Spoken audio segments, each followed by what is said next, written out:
afternoon. Andito ngayon tayo sa General Santos High School.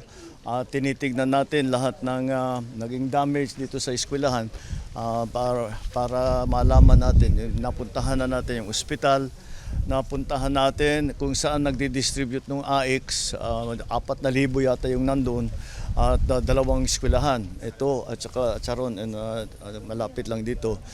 Tinitignan kung ano ba yung mga damage. Sa ngayon, merong obvious na makita na mga sira, pero kailangan pa rin natin tiyakin na safe. Kaya't yung mga engineer ay papasok na para i-assess kung ano ba yung parte ng building na pwede pang gamitin, ano yung hindi na talaga pwede. Kailangan pabagsakin yung buong building, mabigyan tayo ng informasyon tungkol dyan. Mula naman sa mga tulong, mga tulong na ibinibigay natin, magbibigay tayo sa nabigyan ko si Mayor, nabigyan ko ng 100 milyong piso from the LGSF para maayos yung kanilang City Hall, yung sa General Santos City Hall. At lahat ng pamilya nang meron silang casualty na biktima, nasawi, ay magbibigay tayo ng tig 50,000 para sa kanila, para sa tulong dun sa kanilang naging malapit sa kanila na namatay. DBN naman ay magbibigay ng pondo mula na naman sa LGSF para sa infrastruktura sa Sarangani province at saka sa South Cot. At meron din damage doon, pero dito talaga ang pinaka-Sarangani is really the hardest hit. Ang report sa akin doon sa power supply ay we are up to 85% back to full performance. Kaya meron pa tayong mga inaantay. Meron pa kasing mga area, 2-3 area na hanggang ngayon hindi nila mapasok, hindi nila maayos ang mga distribution at pati planta. May plantang that had to, 2 plants had to stop operation. Hindi nga nilang mapasok sa ngayon dahil barado pa yung kalsada, either nasira yung kalsada o nagka-landslide, kaya hindi makapasok pa yung ating mga vehicles. Those areas naman na hindi kayang pasukin ng mga sasakyan para sa mga engineer natin, para sa mga magbubuo ulit ng mga sistema natin, ay yung relief goods. Nakapag-deliver na tayo, nag-helicopter na tayo, places like Glan na hindi pa hanggang ngayon walang road passages. So pero nang-report sa akin ang AFP na nakapag-deliver sila ng pagkain, nakapag-deliver sila ng gamot at kung ano yung mga lagi natin binibigay na pangangailangan sa mga tinamaan ng tinamaan nitong sakuna na ito. Pati yung kausap ko yung mga teacher at sinabi ko sa kanila, alalahanin nila na traumatizing itong experience para sa mga estudyante, para sa mga bata. So bantayan din nila. We have a program sa DOH na tutulong sa mental health ng mga bata na dumaan sa ganitong klaseng experience. Kasi kahit kuminsan hindi nagsasabi yung bata, kailangan, sabi ko, bantayan ninyo na mabuti. Pag may nakita kayo na nangangailangan ng tulong, pwede naman kami pwede naman kami tumulong sa DOH.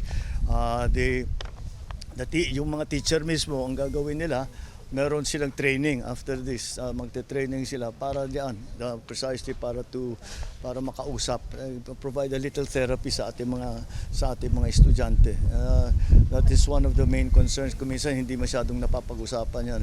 The communication is back. Kompleto na naman ulit yung communication. Ang binaayos pa ngayon ay yung water supply. Medyo nabitin ang water supply. Ang problema ay nag-aalangan ang mga supplier, baka wala nang makapasok na resupply.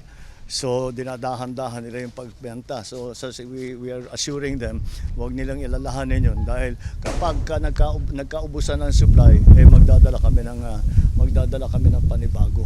So we are continuing to help work together with the local government. The Congresswoman is here. Andito yung mga barangay chairman.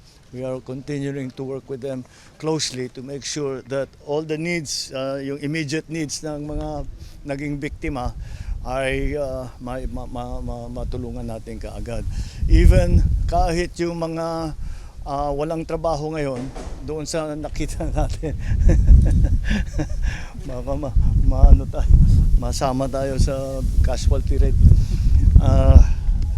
Doon yung mga nakita natin, also the teachers na sabi ko sa kanila at saka sa lahat ng mga iba ay so yung mga mag-report sila yung mga bahay nila, yung mga personal homes nila.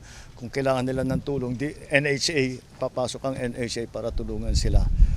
Doon sa dati yung isang pinuntahan namin school kung saan di-distribute ng tulong, pati yung mga out of work ngayon dahil nagsara ang mga tindahan, hindi sila nagtatrabaho and no work no pay yan.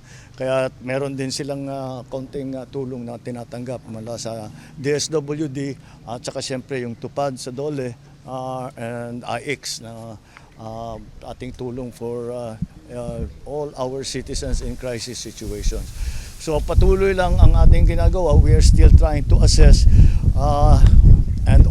trying to assess the buildings that have been damaged. What is the nature of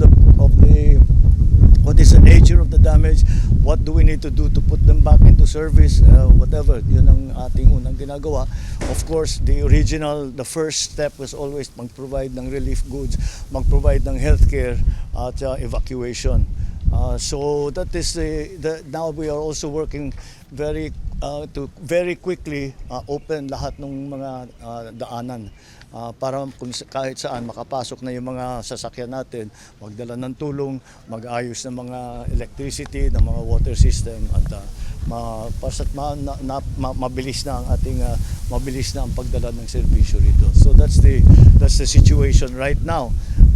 And we hope we will not feel any more aftershocks and we can continue to work to bring whatever the needs are of those who were victimized by this earthquake. Okay, thank you.